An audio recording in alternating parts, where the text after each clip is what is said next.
Coucou les accros du scrap. Donc ce soir, enfin cette nuit, bon, c'est que minuit 20, hein. Je vais faire des petites pochettes comme ça. Parce que j'ai fait des petits sacs pour les filles que j'ai terminé. Et je vais faire des pochettes pour les garçons. Parce que pour les garçons des sacs, ils n'ont peut-être pas apprécié tous. Quoique, j'en connais quelques-uns qui vont bien aimer. Donc là, celui-ci fait 17,5 à peu près. euh, sur 15 environ. Non, pas 15. Je sais pas comment j'ai compté. J'ai mon petit papier à côté là. Je sais plus comment j'ai compté. 17,5, c'est sûr, la hauteur. Et la largeur, il doit faire une dizaine de centimètres à peine. Et ma main rentre dedans, quoi. Donc on prend une feuille 30-30. Sachant que les feuilles 30-30 font toujours 30,5. Donc on garde ces 30,5. On ne coupe rien sur la largeur. Et en hauteur, on va prendre 21. Donc je vais déjà commencer par vous montrer la méthode la plus simple et la plus rapide avec la gift bag de We Are Memory Keeper. Donc c'est un petit truc que j'avais acheté l'année dernière. Enfin non, j'ai commencé en janvier 21 alors. Je crois que je l'ai acheté en janvier 21 quand j'ai commencé le scrap. Au début je voulais tout. Je voulais tout.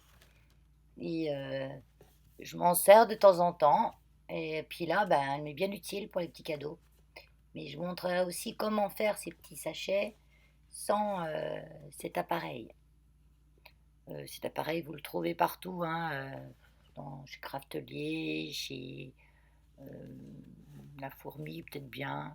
Enfin, vous allez dans la recherche Google, vous tapez Gift Bag, ça s'écrit Giftbag, je le mets dans le titre. Et puis vous allez la trouver, hein. Je ne sais plus combien c'était, peut-être 30 euros. Donc là, je coupe à 21 centimètres. Il sera donc la largeur. Alors faites bien attention au sens de votre papier. Vous voyez, la petite appareil, c'est ça. Donc, parce que là, vous voyez où je vais faire, votre papier doit avoir la tête en bas, hein. Je vous le redirai tout à l'heure. Donc faites pas en même temps que moi sur le tuto, regardez tout et après vous regardez, vous refaites si vous avez besoin. Donc, essayez de vous montrer au mieux. Je me note des choses. Voici un Ah oui, d'accord, oui, j'ai oublié de vous dire ça. Avec cet appareil, on trace à chaque fois un trait horizontal. Donc ça fait une manipulation en plus à faire. Et c'est toujours le même trait sur toute la longueur, enfin la largeur. Donc je le trace avant avec mon massicot, mon plioir massicot. Donc il est à 3,4 cm du bord, le trait. Donc je pipettais. Non, je ne l'avais pas encore fait. Voilà. Voilà. Donc 3,4 et on marque un pli tout le long. Ça va nous éviter une petite manip supplémentaire sur quand on le fait avec l'appareil. Si vous n'avez pas l'appareil, il faut faire le pli aussi tout le long, comme ça. Et je vous montrerai ça tout à l'heure. Avec ou sans l'appareil, ce pli-là tout le long est nécessaire. Donc quand on a l'appareil, on se cale.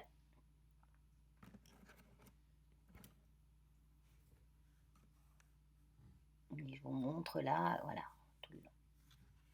Ça correspond à la petite rainure qu'on a entre le triangle, la tête en bas, là, et le bord de la machine. Donc là, vous avez une ligne qui s'appelle Start Line. Vous commencez par mettre le bord de votre papier sur cette ligne. Et vous voyez sur le petit carré où je monte la pointe de mon plioir, il y a un petit onglet. Donc c'est la marque de cette ligne. Voilà, je grossis un petit peu. Donc je me mets sur la ligne, pile poil en face de mon petit onglet. Voilà. Et moi j'ai décidé de faire celui que je vous propose là, c'est la taille L. Parce que je veux une taille suffisamment grande pour mettre. Je suis généreuse moi. S, M, on met pas grand chose. J'ai pas trop essayé. Après, la largeur est toujours la même. Hein, la largeur, peu importe, là, c'est surtout la hauteur que vous travaillez quand vous faites des différentes. La largeur. La largeur vue de devant du sac, elle est différente selon que vous faites S, M ou L. C'est l'épaisseur, on va dire, qui est toujours la même. Qui fait à peu près 5 cm à peu près l'épais. Donc voilà. Alors donc j'ai fait mon premier. J'ai appuyé sur le truc qui est hyper dur là, je punch. Après, je décale mon pli que j'ai fait à L, je le redécale sur l'onglet Start Line. Je marque le triangle, je marque le petit creux qui est en milieu, qui est une side, une triangle side, et la side qui est à droite du triangle.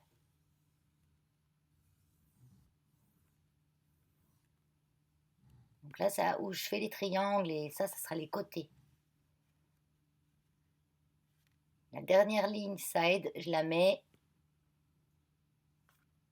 La dernière ligne que j'ai fait, la petite side, la dernière, je la mets en face de mon onglet. Je punch. Oh, c'est dur parce que c'est papier action, il est dur. On revient toujours à la ligne start line en fait. J'avais pas fait, m'avait mal fait. La dernière ligne que vous avez pliée revient au start line et on remarque là au L. Si vous n'avez pas fait votre pli au plioir au massicot au début à 3,4, il faudra aussi faire la marque juste au-dessus du triangle. Hein. Donc là, je replace ma ligne que je viens de tracer en L sur mon onglet Start Line. Et je fais le triangle.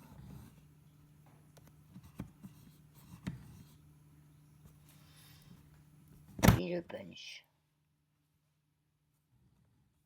Je marque la ligne à la pointe du triangle, la ligne side, et la ligne side qui est à côté.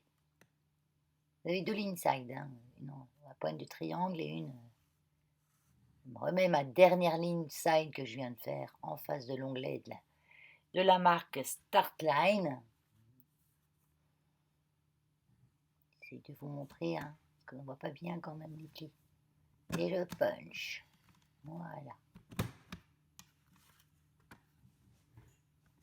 De l'autre côté, on a tous ces petits bouts de la punch. Hop.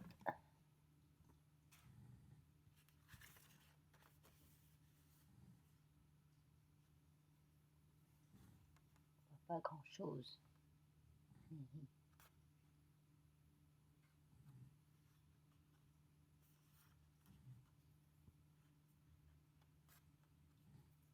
sais pas ce que je fais là.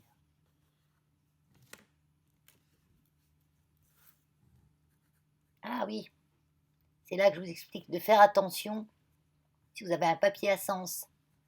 Il faut vraiment que votre papier, quand vous l'avez en face de vous, que vous marquez vos plis, vous faites vos scores, tout ça, ben, en fait, où il y a tous les découpages, ça sera le bas du papier. Tout à l'heure, j'en ai fait une, j'ai pas fait gaffe. Ben, une chance sur deux perdue. Vous voyez?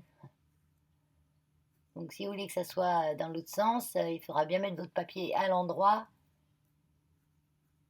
pas à l'envers, parce que où vous marquez, ça sera le bas. Donc, il faudra que votre papier soit à l'envers en face de vous. La tête, mon motif, la tête en bas, en fait. Comme les petits gugus, là. Moi, je me fais mon petit mémo, comme ça, quand je l'ai écrit une fois, j'oublie plus après. Donc, maintenant, on va faire des petits trous en haut. Ça sera le haut du sachet. Où on passera un ruban pour le fermer. Vous voyez, j'ai tous mes marquages. Ils ne sont pas marqués jusqu'en bas, bien sûr, parce que mon papier est plus long que la planche. Donc je vais finir simplement comme ça au plioir et la règle. Finir de marquer jusqu'en bas mes papiers. Si vous faites une pochette plus petite, voilà, à 21, je crois que ça fait 17 à peu près la planche. Vous n'aurez pas à finir ça parce que vous irez bien jusqu'en bas.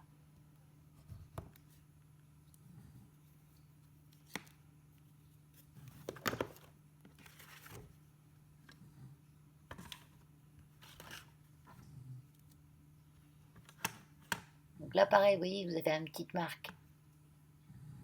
Donc elle vous servira à caler votre papier, à vous repérer. Donc là, je veux un trou là entre les deux plis. Non, voilà, c'est plus mieux là. Oui, ça c'est le haut. C'est sur le haut qu'on fait les plis. Donc je mets mon premier pli en face de la petite marque, du petit onglet, on va dire. Voilà. Et je punch des trous. Ça fait 2 trous à chaque fois. Il y a un trou qui est très au bord là, mais celui-là, il va virer après, donc c'est pas un problème. La deuxième ligne, je la mets pas. Vous voyez, la deuxième ligne, je la laisse. Je vais à la troisième ligne que je cale à à mon petit onglet. Voilà. Après, je vais à la ligne suivante.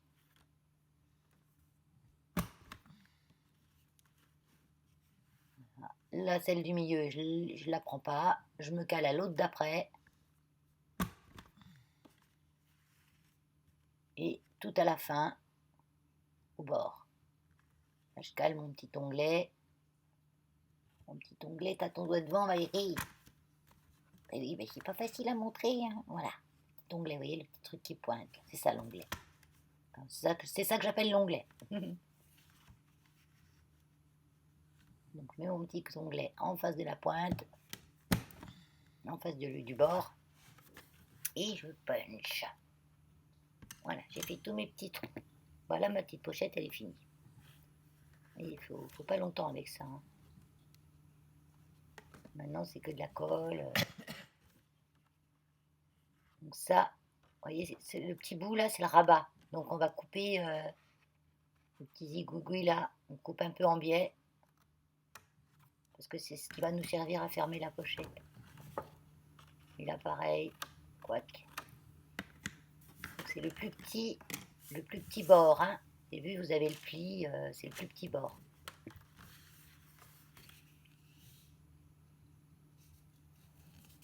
Donc je vais marquer mes plis. Donc je marque les plis, mais pas les plis où il y a les petits triangles. Oh, voilà. Pas les plis où il y a les petits triangles. Celui-là, je le laisse. Je marque l'autre après. Je marque les plis extérieurs en fait. Parce que où il y a les petits triangles, ça va venir à l'intérieur. Voilà. J'ai mon petit rabat qui va venir se mettre à l'intérieur aussi. Là, ces plis-là, je vais les plier à l'intérieur.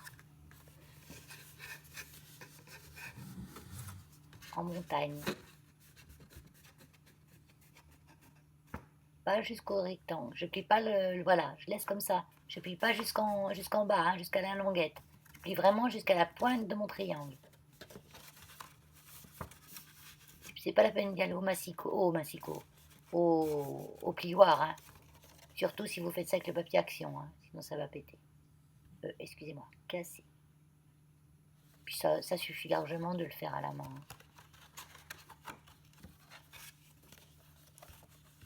Donc là, je vais mettre du double face pour ma part. Après, vous pouvez mettre de la colle. Hein.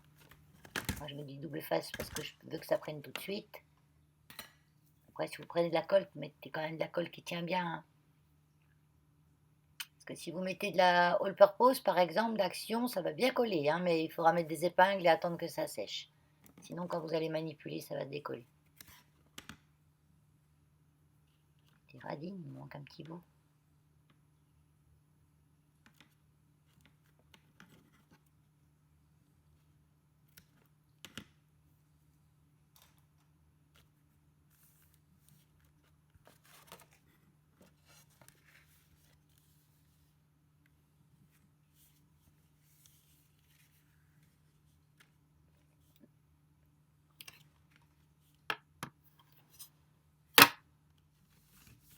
Donc là, je vous montre comment on fait sans la machine. On disait que c'était une feuille blanche carrée rectangulaire de 30,5 de largeur sur, pour ma part, hein, 21 cm de hauteur.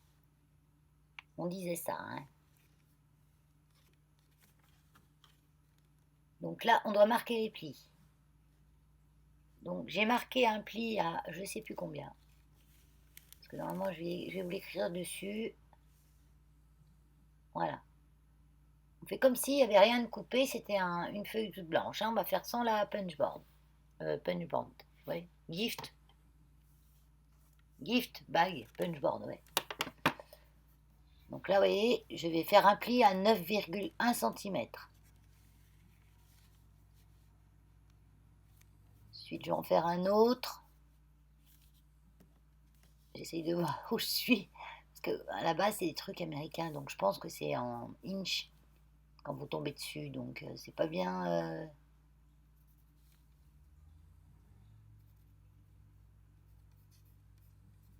14,5.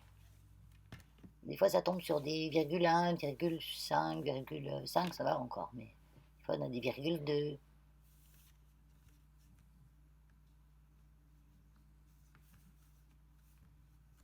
Et là, je suis à combien? Là, on fait que les plis général. On fait pas les plis où il y a le triangle. Hein. 23. Je vois pas bien. 0,8. Ouais. 23 ou 25? 23. J'espère que vous voyez mieux que moi. Non, 25. Parce qu'en fait, moi, quand je fais le doublage sur mon truc, mon écran, il est tout petit. J'ai mis toute ma table de mixage, on va dire, autour et l'image est toute petite. Et un autre pli à où je vous ai marqué là. Je sais plus combien, je vois pas. Je n'arrive pas à y grossir. Mais vous, je pense que vous allez voir ce que vous allez voir plus gros. Voilà.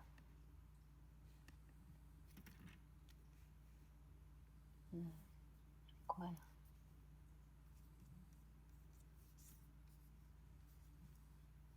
Ah oui, où il y a le triangle.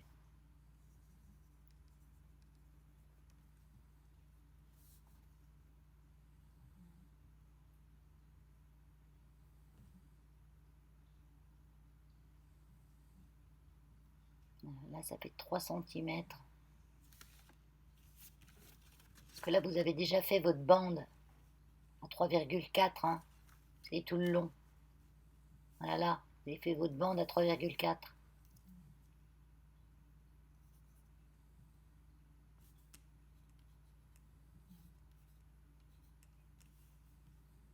Et c'est de cette bande-là que vous allez avoir 3 centimètres pour faire la pointe de votre triangle. Pas du pli. Du pli que vous avez fait à 3,4 dans l'autre sens. Si je m'exprime bien. Et après, on fait un pli au milieu. Au milieu des deux traits, là. Voilà. Jusqu'en bas.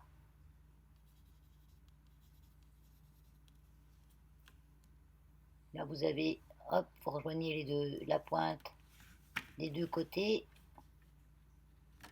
Les deux plis, en fait, que vous avez fait auparavant. Là, si on oublie qu'il y a des découpages, vous avez une feuille toute blanche, vous. Mais vous avez quand même à avoir un pli. Les plis que vous avez fait juste avant. Là, vous rejoignez et puis vous pouvez même, en mettant de travers comme ça, plier avec le massicot plioir. Hein. Faites attention à ne pas couper. Voilà.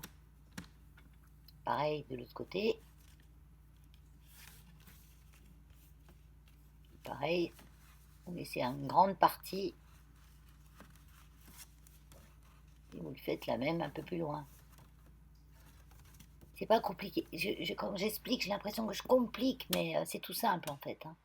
C'est juste que sans l'appareil, ça prend plus de temps. Puisqu'après, vous n'aurez plus qu'à couper.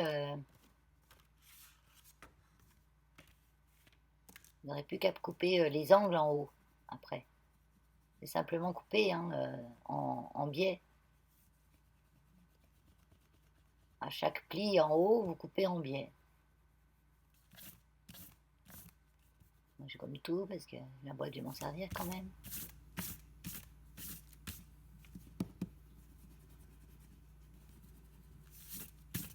Oui, c'est simplement couper en biais, hein, même si c'est pas. Ah oui, c'est un peu arrondi avec la machine en haut. Mais ça, c'est pas obligatoire. Hein. Je veux dire, quand c'est plié, ça se voit plus que c'est arrondi, hein. Ou alors si vous avez une perforeuse d'angle, vous arrondissez un petit peu. Ou même avec un ciseau, vous arrondissez un peu, hein. Ça, on peut le faire sans machine, hein.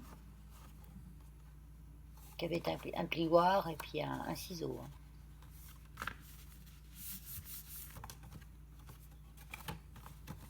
Après, vos petits trous, vous pouvez les faire avec une perforatrice, c'est normal, hein. Et des petits trous, j'en ai 2 devant, 2 derrière et 2 de chaque côté. Je rajoute un petit peu de colle. J'ai encore été radine avec le double face. Là. Et ça, c'est la colle à bois à Patex, ça colle vite.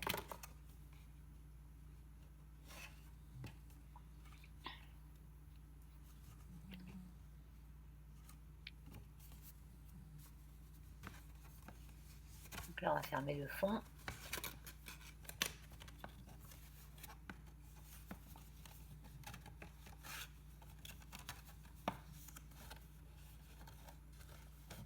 Simplement.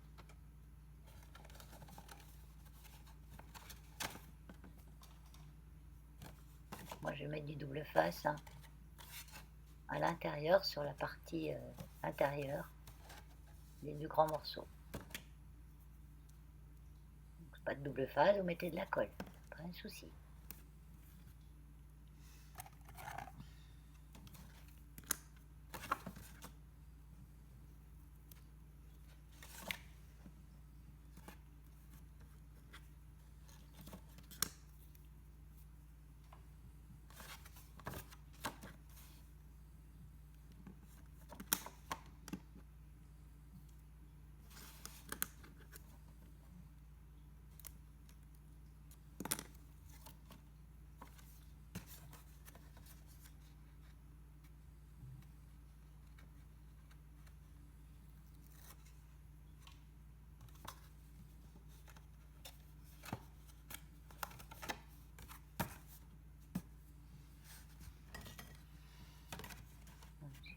Donc, il faut être ma règle pour aplatir un petit peu.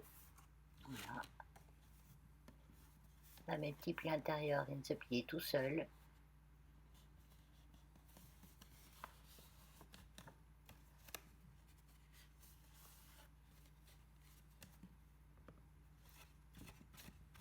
Pour ancrer un peu les bords, légèrement. Pour ce papier-là, c'est pas trop nécessaire. Si vous avez un papier double recto verso, vous voyez, c'est pas plus mal parce que vous avez même à l'intérieur du décor. Et ça, c'est le bon moyen pour utiliser des papiers que vous savez pas trop quoi faire. Moi, je fais ça avec les papiers que je ne sais pas quoi faire. Je fais des enveloppes, je fais des boîtes. Des papiers que j'aime pas spécialement, on va dire, mais qui seront jolis pour un home déco ou des petites boîtes, des enveloppes, des choses comme ça.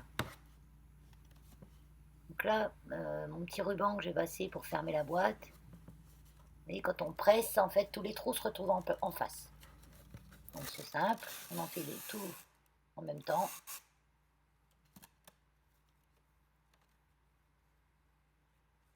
C'est un ruban de chez Nose. Ouais. Il est raide, il est rêche. C'est je sais pas quoi, polyester, du plastique, j'en sais rien. Bizarroïde ce ruban. Donc je l'ai fini là, il ne me reste plus qu'un petit bout. Vous voyez, quand c'est tout passé, c'est comme ça. Donc là, je l'ai écarté, on ouvre la boîte.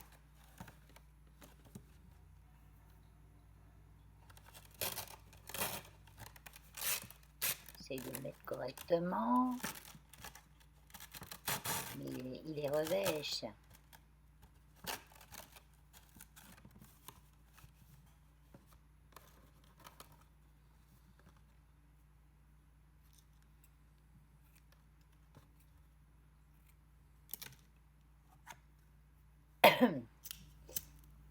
Cramouillage de... Voilà. Comme c'est du plastique, ça prend... C'est du plastique, c'est sûr, ça prend feu direct. Il m'est cramé.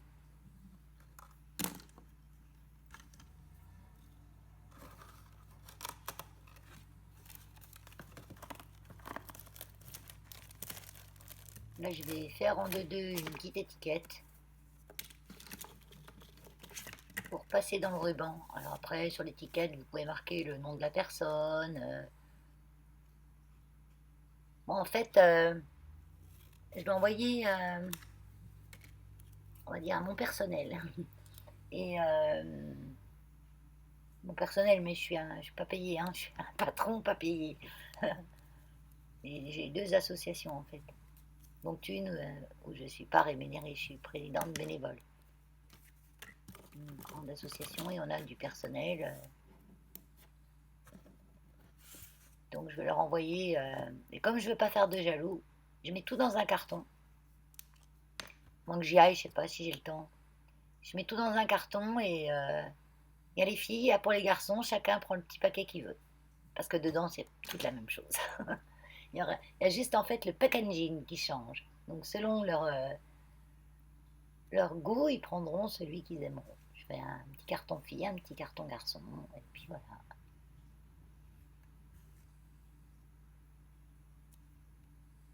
Donc là, moi j'ai préparé d'avance des étiquettes Joyeuses Fêtes que j'avais embossées. Quand vous en faites plusieurs comme ça, c'est bien parce que vous prenez une grande page, vous tamponnez en Joyeuses Fêtes, Joyeuses Fêtes, Joyeuses Fêtes, 6 fois, vous mettez la poudre embossée sur toute la grande page, vous embossez toute la grande page, c'est bien plus facile que d'embosser une toute petite étiquette. Et puis vous coupez en morceaux et comme ça vous vous servez au fur et à mesure de vos créations.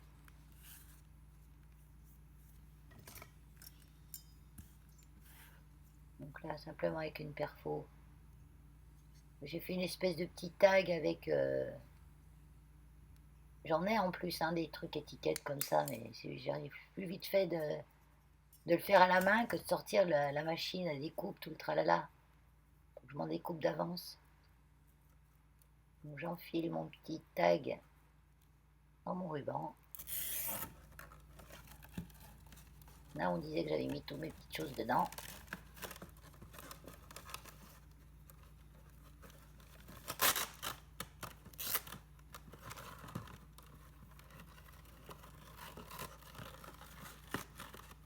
Voilà, on fait un nœud.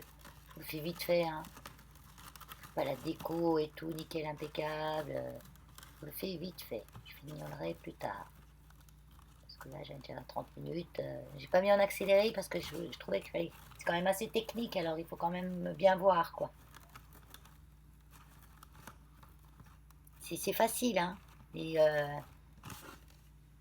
voilà. Puis là, mon petit sachet, il est fermé. Avec mon petit ruban qui est rebelle.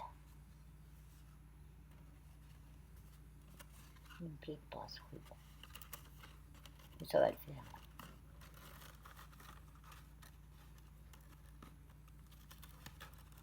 Ce qu'il y a de bien, où je le mets, il reste, hein. Voilà. Ben voilà. Donc j'ai celle-là. Et puis l'autre. Je montre l'autre, Valérie, un autre petit coup. Il n'est pas fini non plus, l'autre. Vous voyez, celle-là, elle est assez haute, hein, c'est 21 cm de haut. Avec, si vous avez la punch, la marque L. Il y a S, M et L. Bon, j'ai pris la plus grande.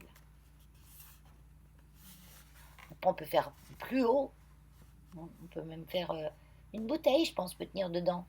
Mais il faut avoir le papier, il faut prendre 30-30, quoi. Et puis après, vu que vous n'arrivez pas à marquer vos plis jusqu'en bas, il faut la plieuse. Mais c'est simple à faire. C'est plus dur à expliquer qu'à faire.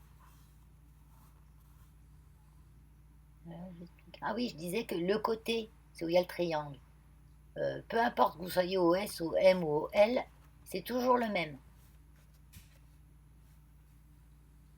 Ça sera toujours la même épaisseur, on va dire. La largeur va changer selon que vous êtes au S, au M ou au L.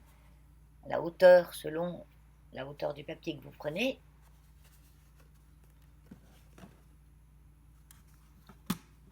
C'est pas la même mesure en plus. Il vous marque sur la punchboard, si vous prenez S, euh, il faut prendre un papier de 25,4 cm de large Si vous prenez M, un papier de 27,9. Si vous prenez L, un papier de 30,5. Donc moi, c'est ce que j'ai fait. J'ai pris L, j'ai pris 30,5.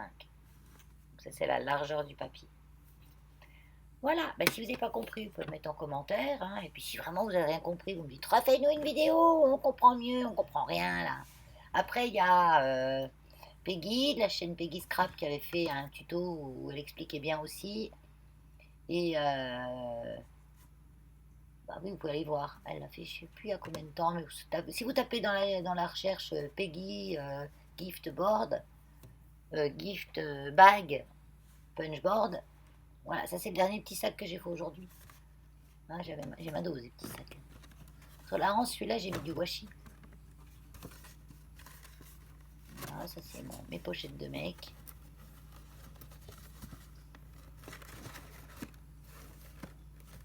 Celui-là, je ne l'ai pas encore fini. La déco, tout ça, je vais mettre quelque chose quand même. Bon, en déco, je ne vais pas mettre beaucoup plus. Allez, bye bye.